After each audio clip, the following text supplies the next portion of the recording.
जिसने middle class लोगों को ये सिखाया कि इलेक्ट्रॉनिक्स कोई लग्जरी नहीं बल्कि हमारी रोजमर्रा की जरूरत है। कहने का मतलब ये है कि एक टाइम ऐसा भी था जब टीवी लेना हो, वॉशिंग मशीन, रेफ्रिजरेटर या फिर एसी, लोग वीडियोकॉन के अलावा किसी और ब्रांड की तरफ देखते ही नहीं थे। लेकिन फिर ऐसा क्या हुआ कि वही कंपनी जो कभी करोड़ों लोगों की पहली पसंद थी, अपनी ही कहानी की विलन बन गई। कैसे एक आइकॉनिक ब्रांड धीरे धीरे देश के सबसे बड़े कॉर्पोरेट स्कैम में फंसकर बर्बादी की कगार पर पहुंच गया। चलिए सब कुछ डिटेल में जानते हैं आज के इस वीडियो में। तो दोस्तों, कहानी शुरू होती है 1955 से, जब औरंगाबाद जिले के गंगापुर में कपास और गन्ने की खेती करने वाले एक किसान रहा करते थे, जिनका नाम था नंदलाल माधवलाल धूत। नंदलाल जी एक बड़े किसान थे और किसानी से अच्छा खासा पैसा कमा चुके थे। इसीलिए उन्होंने सोचा कि क्यों न अब खेती बाड़ी से निकलकर कोई बिजनेस किया जाए। अब उनके पास गन्ने का भंडार तो था ही, इसीलिए उन्होंने शुगर मिल शुरू करने का फैसला किया। लेकिन ये काम उस टाइम इतना आसान नहीं था, क्योंकि इसके लिए बहुत सारे पैसों की नीड्स थी, साथ ही यूरोप से मशीन्स भी मंगवानी पड़ती। लेकिन फिर भी नंदलाल जी ने हार नहीं मानी और कई सालों की मेहनत के बाद उन्होंने गंगापुर साखर कारखाना नाम से अपनी शुगर मिल की शुरुआत की। उस टाइम गन्ने की प्रोसेसिंग एक नया और काफी प्रॉफिटेबल बिजनेस था, इसीलिए उस बिजनेस से धूत फैमिली ने काफी सारे पैसे कमाए। लेकिन उम्र बढ़ने के साथ ही नंदलाल जी अब बीमार रहने लगे थे, इसीलिए उन्होंने अपना बिजनेस अपने 3 बेटों वेणुगोपाल, राजकुमार और प्रदीप के हाथों में सौंप दिया। तीनों बेटों में सबसे बड़े वेणुगोपाल ने पुणे यूनिवर्सिटी से मैकेनिकल इंजीनियरिंग की और फिर इलेक्ट्रॉनिक्स सीखने के लिए जापान तक चले गए। एक्चुअली इलेक्ट्रॉनिक्स के मामले में जापान उस टाइम बेस्ट माना जाता था, इसीलिए वहां से लौटने के बाद वेणुगोपाल जी के मन में एक सपना बस गया कि जापान के जैसे इलेक्ट्रॉनिक्स अप्लायंसेस को भारत में भी बनाया जाए। खास करके वह कलर टीवी को भारत के हर घर में पहुंचाना चाहते थे। और फिर इसी विजन को ही साथ लिए 1979 में उन्होंने औरंगाबाद के अंदर वीडियोकॉन इंडस्ट्रीज की नींव रखी।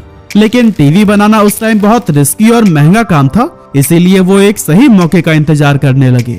और फिर यह मौका भी जल्दी मिला, क्योंकि 1982 में जब दूरदर्शन ने कलर ब्रॉडकास्टिंग शुरू की और एशियन गेम्स पहली बार कलर में दिखाए गए, तो फिर कलर टीवी की मांग अचानक से आसमान छूने लगी। और दोस्तों, यही वो पल था जिसकी वेणुगोपाल जी बरसों से तलाश कर रहे थे। असल में उस समय इंपोर्ट पर लगी पाबंदियों की वजह से फॉरेन ब्रांड्स भारत में खुले तौर पर काम नहीं कर पाते थे, और जो इंपोर्टेड टीवी सेट्स भी आते थे उनकी कीमत इतनी ज्यादा थी कि कलर टीवी सिर्फ अमीरों तक ही सीमित था। हाँ, कुछ इंडियन ब्रांड्स जैसे बीपीएल और ओनिडा वगैरह कलर टीवी बेच तो रहे थे, लेकिन उनकी रीच इतनी लिमिटेड थी कि मिडिल क्लास तक कलर टीवी ही नहीं पहुंच पा रहा था। और फिर यही सब देखते हुए वेणुगोपाल जी ने तय किया कि वो मार्केट के इसी गैप को ही फिल करेंगे। लेकिन टेक्नोलॉजी तो उनके पास थी ही नहीं, इसीलिए 1985 में उन्होंने जापान की कंपनी टोशिबा के साथ में हाथ मिला लिया। शुरुआत में वीडियोकॉन अपने इस विदेशी पार्टनर की हेल्प से टीवी को असेंबल करती और छोटे मोटे इलेक्ट्रॉनिक्स पार्ट बनाती थी। लेकिन धीरे धीरे टेक्नोलॉजी को समझकर वो पिक्चर ट्यूब भी बनाने लगी, जो कि उस टाइम टीवी का मेन कंपोनेंट होता था।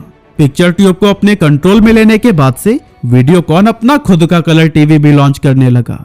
और दोस्तों, 1985 में वीडियोकॉन के कलर टीवी जब इंडिया में लॉन्च हुए, तब लोगों ने इसे खूब प्यार दिया, और इस प्यार के पीछे का असल रीजन था इनका अफोर्डेबल रेट। अब टीवी में हिट होने के बाद से वीडियोकॉन लंबी रेस का घोड़ा बनना चाहता था, इसीलिए उसने अपने पोर्टफोलियो को बढ़ाने का फैसला लिया और सेक्टर चुना होम अप्लायंसेस का, क्योंकि अब इलेक्ट्रॉनिक्स आइटम हर घर में ही बेसिक जरूरत बनती जा रही थी। 1987 में टीवी के बाद से वीडियोकॉन ने वॉशिंग मशीन बनाना शुरू किया। हालांकि उस टाइम बीपीएल जैसी कंपनीज का दबदबा था, लेकिन उनकी मशीन्स हाई प्राइस और लिमिटेड सर्विस नेटवर्क की वजह से मिडिल क्लास की पहुंच से बाहर थी। वीडियोकॉन ने इस गैप को भी समझा और अफोर्डेबल वॉशिंग मशीन लॉन्च करके मार्केट में धूम मचा दी। और फिर 1989 से 1999 के बीच कंपनी ने home entertainment systems, air conditioners और रेफ्रिजरेटर भी लॉन्च किए, जिसमें से म्यूजिक सिस्टम तो उतने नहीं चले, लेकिन एसी और रेफ्रिजरेटर्स ने कमाल कर दिया। और फिर 1990s में Videocon mixer grinders, microwave oven और कुकटॉप जैसे प्रोडक्ट के साथ हर इंडियन घर का हिस्सा बन गया। लेकिन फिर उसी टाइम कंपनी ने एक बड़ा कदम उठाते हुए क्रूड ऑयल के फील्ड में भी हाथ आजमाना शुरू कर दिया। उन्होंने एक्सप्लोरेशन यानी तेल और गैस की खोज करने और उसे निकालने के लिए विदेशों के ऑयल ब्लॉक्स में इन्वेस्टमेंट किया, ताकि इलेक्ट्रॉनिक्स के साथ साथ एनर्जी सेक्टर में भी अपनी पकड़ बनाई जा सके। लेकिन यही स्टेप आगे चलकर वीडियोकॉन की बर्बादी का सबसे बड़ा कारण बना। लेकिन कैसे, ये स्टोरी में हम आगे जानेंगे। फिलहाल हम यह कह सकते हैं कि 80s और 90s का पूरा दौर वीडियोकॉन का गोल्डन ग्रोथ फेज था और साल 2000 आते आते कंपनी का फोकस इंडिया के साथ साथ ग्लोबल मार्केट पर भी बढ़ने लगा था।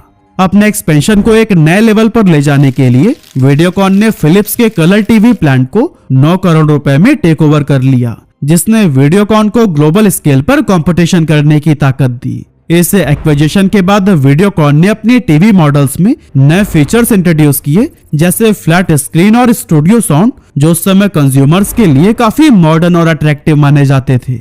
इसके बाद आया 2005, जो वीडियोकॉन के लिए गेम चेंजर साल साबित हुआ, क्योंकि इसी साल कंपनी रेफ्रिजरेटर और वॉशिंग मशीन के लिए फेमस इलेक्ट्रोलक्स इंडिया के 91.85% स्टेक एक्वायर कर लिए थे। साथ ही इसी साल वीडियोकॉन ने थॉमसन को भी एक्वायर कर लिया था, जो कि उस टाइम पिक्चर ट्यूब टेक्नोलॉजी का ग्लोबल लीडर था। ऐसे में कंपनी अब और भी बेहतर क्वालिटी और एडवांस फीचर्स वाले टीवी लॉन्च करने लगी।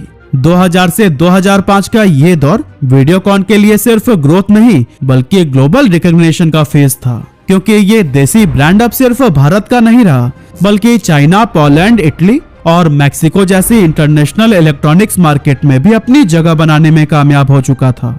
अब यहाँ तक तो सब कुछ बहुत सही चल रहा था, लेकिन इसके बाद से कंपनी ने कुछ ऐसी गलतियां कर दी जिससे सब कुछ बदल गया और वीडियोकॉन का ऐसा डाउनफॉल हुआ कि कंपनी बैंकरप्ट हो गई। 2007 के बाद वीडियोकॉन को लगने लगा था कि अब वो किसी भी सेक्टर में कदम रखकर सक्सेसफुल हो सकता है, एंड यही सोच धीरे धीरे उसकी सबसे बड़ी गलती साबित हुई। 2008 के आसपास जब भारत में मोबाइल सर्विसेज का बूम हो रहा था, तब वीडियोकॉन ने भी टेलीकॉम सेक्टर में एंट्री ली और उसने वीडियोकॉन टेलीकम्युनिकेशन लिमिटेड के नाम से अपना मोबाइल सर्विस ब्रांड लॉन्च कर दिया। इसके लिए कंपनी ने 2G स्पेक्ट्रम लाइसेंस के लिए अप्लाई किया और हरियाणा, पंजाब, मध्य प्रदेश, गुजरात और बिहार जैसे सर्कल्स में अपने टेलीकॉम ऑपरेशन शुरू किए। साथ ही उन्होंने अपने कीबोर्ड फोन्स भी लॉन्च किए, जिसका प्राइस काफी अफोर्डेबल रखा गया और इसी वजह से गांव, देहात और छोटे शहरों में इनके फोन्स काफी अच्छे खासे बिकने लगे। इस सक्सेस से इंस्पायर होकर वीडियोकॉन ने सोचा कि जब हम मोबाइल के साथ टेलीकॉम सर्विसेज भी दे रहे हैं, तो क्यों ना इसी तरह से टीवी के साथ साथ डीटीएच सर्विसेज भी दी जाए। यही सोचकर 27 अप्रैल 2009 में वीडियोकॉन ने डीटीएच सर्विस सेक्टर में भी एंट्री मार ली और वीडियोकॉन D2H को इंट्रोड्यूस किया गया। हालांकि उस समय डिश टीवी, टाटा स्काई और एयरटेल डिजिटल टीवी जैसे बड़े प्लेयर्स भी मौजूद थे, लेकिन वीडियोकॉन ने अपनी एंट्री को खास बनाने की पूरी कोशिश की। उसने कम दाम वाले पैक्स और रीजनल चैनल्स के ज्यादा ऑप्शंस दिए, जिस वजह से छोटे शहरों और ग्रामीण इलाकों में वीडियोकॉन D2H तेजी से पॉपुलर होने लगा। इसके साथ ही वीडियोकॉन ने 2010 में अपना पहला स्मार्टफोन लॉन्च करके एक और नए फील्ड में पैर जमाने शुरू कर दिए, क्योंकि कंपनी सिर्फ फीचर फोन्स तक सीमित नहीं रहना चाहती थी। उस टाइम सबको यही लग रहा था कि ये नए नए बिजनेसेस वीडियोकॉन को देश की सबसे बड़ी कंपनी बना देंगे, लेकिन कुछ ही समय के बाद से ये बिजनेसेस यानी कि टेलीकॉम, डीटीएच और स्मार्टफोन्स बहुत बड़े डिजास्टर साबित हुए। तो चलिए सबसे पहले हम बात कर लेते हैं इसके टेलीकॉम बिजनेस की। एक्चुअली हुआ ये कि स्पेक्ट्रम लाइसेंस को खरीदने में कंपनी ने बहुत बड़ा पैसा लगाया और इसके साथ ही नेटवर्क सेटअप और ऑपरेशंस में भी बड़ा इन्वेस्टमेंट किया। लेकिन 2G घोटाले के चलते 2012 में सुप्रीम कोर्ट ने 2G स्पेक्ट्रम एलोकेशन को इलीगल डिक्लेयर कर दिया था और वीडियोकॉन टेलीकॉम के लाइसेंस भी कैंसिल कर दिए गए, क्योंकि ये लाइसेंस बिना किसी ट्रांसपेरेंट बिडिंग प्रोसेस के बेहद कम कीमत पर बांटे गए थे। इस तरह से वीडियोकॉन को टेलीकॉम सेक्टर में अरबों रुपए का नुकसान हुआ, जिसने कंपनी को फाइनेंशियली काफी कमजोर कर दिया। दूसरी तरफ अगर हम स्मार्टफोन बिजनेस की बात करें, तो इसी लॉस के टाइम पर ही वीडियोकॉन अपने नए नए एंड्रॉइड स्मार्टफोन्स लॉन्च कर रहा था। कंपनी ने यूथ मार्केट को अट्रैक्ट करने के लिए रितेश देशमुख को अपना ब्रांड एम्बेसडर बनाया और ये फैसला काफी सही भी साबित हुआ, क्योंकि शुरुआती दौर में इन फोन्स को काफी अच्छा खासा रिस्पांस मिला। लेकिन जल्द ही ये हालात बदलने लगे और लोगों ने वीडियोकॉन के स्मार्टफोन्स खरीदना तो दूर, उनकी तरफ देखना भी बंद कर दिया। एक्चुअली 2013-14 के उस दौर में इंडियन मार्केट के अंदर माइक्रोमैक्स, लावा और कार्बन जैसे देसी ब्रांड्स पैर पसार चुके थे और साथ ही कई सारी चाइनीज कंपनीज भी, जैसे Xiaomi, Vivo और Oppo भी इंडिया में एंट्री ले चुकी थी, जिन्होंने बेहद लो प्राइस और हाई स्पेक्स वाले स्मार्टफोन्स मार्केट में उतारे, जिसकी वजह से ये मार्केट इतनी ज्यादा कॉम्पिटिटिव और तेजी से बदली कि वीडियोकॉन उस रफ्तार को मैच ही नहीं कर पाया। यहाँ तक कि लॉस को रिकवर करने के लिए कंपनी ने 16 मार्च 2016 को अपना टेलीकॉम बिजनेस भी एयरटेल को बेच दिया। और हाँ, सिर्फ इतना ही नहीं, इनके डीटीएच वाले कारोबार का हाल भी कुछ खास अच्छा नहीं रहा था, क्योंकि इसका पूरा इंफ्रास्ट्रक्चर तैयार करना और फिर उसे मेंटेन करना बहुत मुश्किल काम था। ऊपर से कंपटीशन भी बहुत तेज हो गया था। टाटा स्काई ने अपनी प्रीमियम सर्विसेज और हाई डेफिनेशन कंटेंट के जरिए बड़े शहरों के कस्टमर्स को अपनी तरफ खींच लिया था। उधर एयरटेल ने भी अपनी टेलीकॉम सर्विसेज और डीटीएच को मिलाकर कॉम्बो प्लान्स पेश किए थे, जो कि लोगों को ज्यादा वैल्यूएबल लगे, जबकि वीडियोकॉन के पास ऐसा कोई भी इंटीग्रेटेड इकोसिस्टम नहीं था। ऊपर से इनके खराब कस्टमर सपोर्ट ने रही सही कसर भी पूरी कर दी और आखिरकार 2016 में वीडियोकॉन अपना डीटीएच बिजनेस बचाने के लिए डिश टीवी के साथ में मर्ज हो गई। लेकिन दोस्तों, कंपनी को सबसे बड़ा झटका तो तब लगा जब वीडियोकॉन अपने सबसे मजबूत सेक्टर यानी कंज्यूमर इलेक्ट्रॉनिक्स में भी पिछड़ने लगा। असल में 2010 के आसपास कंज्यूमर इलेक्ट्रॉनिक्स मार्केट तेजी से बदल रही थी। पुराने मोटे सीआरटी टीवीज की जगह एलसीडी और एलईडी ने ले ली थी, जो कि स्टाइलिश, स्लिम होने के साथ साथ एनर्जी एफिशिएंट भी थी। अब शुरुआत में तो वीडियोकॉन भी इस ट्रेंड में कूदा और इसने कई सारे अच्छे मॉडल्स भी मार्केट में उतारे, लेकिन कुछ समय के बाद से ये इन्हीं डिजाइन और टेक्नोलॉजी में ही अटका रह गया, क्योंकि कंपनी का पैसा और ध्यान दोनों ही अलग अलग बिजनेसेस में बढ़ चुका था। इस वजह से ना तो नए प्रोडक्ट्स पर ठीक से काम हो पाया और ना ही रिसर्च में कोई खास इन्वेस्टमेंट हुआ। दूसरी तरफ इसके कॉम्पिटिटर्स जैसे सैमसंग, एलजी और सोनी लगातार नए नए मॉडल्स और एडवांस फीचर्स मार्केट में लाते रहे, जिससे कुछ ही सालों में वीडियोकॉन इनसे बहुत ज्यादा पिछड़ गया और लोगों को ये एक पुराना और कमजोर ब्रांड लगने लगा। जो कंपनी हर घर की सबसे भरोसेमंद ब्रांड थी, उसकी इमेज अब पूरी तरह से खराब हो चुकी थी। इसी के चलते वीडियोकॉन को दिसंबर 2015 में 55 करोड़ रुपए का घाटा हुआ और मार्च 2017 तक ये बढ़कर 1915 करोड़ रुपए तक पहुंच गया, यानी कि सिर्फ 15 महीनों के अंदर ही नुकसान में करीब 34 गुना उछाल आया था। लेकिन दोस्तों, कंपनी को असली चोट तब लगी जब उसे अपने नॉन कोर बिजनेसेस यानी ऑयल एंड गैस में भी नुकसान होने लगा। असल में वीडियोकॉन ने ब्राजील और मोजाम्बिक जैसे देशों में तेल निकालने के लिए ऑयल ब्लॉक्स यानी तेल निकालने वाले जमीन के हिस्से खरीदे थे। उम्मीद थी कि वहां पर वो काफी सारा तेल निकालेंगे और कंपनी को करोड़ों का फायदा होगा, लेकिन इन ब्लॉक्स से जितनी तेल निकलने की उम्मीद थी उससे काफी कम निकला। इसके अलावा कुछ जगहों पर तो खोज अधूरी ही छोड़ दी गई। अब वीडियोकॉन ने इन प्रोजेक्ट्स के लिए बैंक से अरबों रुपए का कर्ज लिया था, लेकिन कमाई कम होने की वजह से ये लोन चुकाना भी मुश्किल हो गया। ऐसे में धीरे धीरे ये कर्ज इतना ज्यादा बढ़ गया कि कंपनी का पूरा कैश फ्लो ही दबाव में आ गया। और दोस्तों, मुसीबत यहीं पर खत्म नहीं हुई। सरकार ने भी वीडियोकॉन से बकाया रकम की मांग करनी शुरू कर दी, जो कि कंपनी को तेल बेचने के बाद चुकानी थी। लेकिन बार बार मांगने के बाद भी जब वीडियोकॉन ने पैसे नहीं भरे, तब उस समय की पेट्रोलियम मिनिस्ट्री ने सीधे सुप्रीम कोर्ट में केस फाइल कर दिया, जहां कंपनी से लगभग 525 मिलियन यूएस डॉलर चुकाने के लिए कहा गया। इन सभी रीजन से कंपनी की फाइनेंशियल कंडीशन डगमगाने लगी। कर्ज, बढ़ता हुआ इंटरेस्ट और गिरती हुई सेल्स, इन सब ने मिलकर वीडियोकॉन को ऐसी प्रॉब्लम में डाल दिया जहां से निकलना लगभग नामुमकिन था। जो कंपनी कभी हर घर की एक भरोसेमंद नाम थी, अब अपने ही सर्वाइवल के लिए लड़ रही थी। और दोस्तों, तभी कंपनी का एक ऐसा फ्रॉड भी सामने आ गया जिसने रही सही कसर भी पूरी कर दी।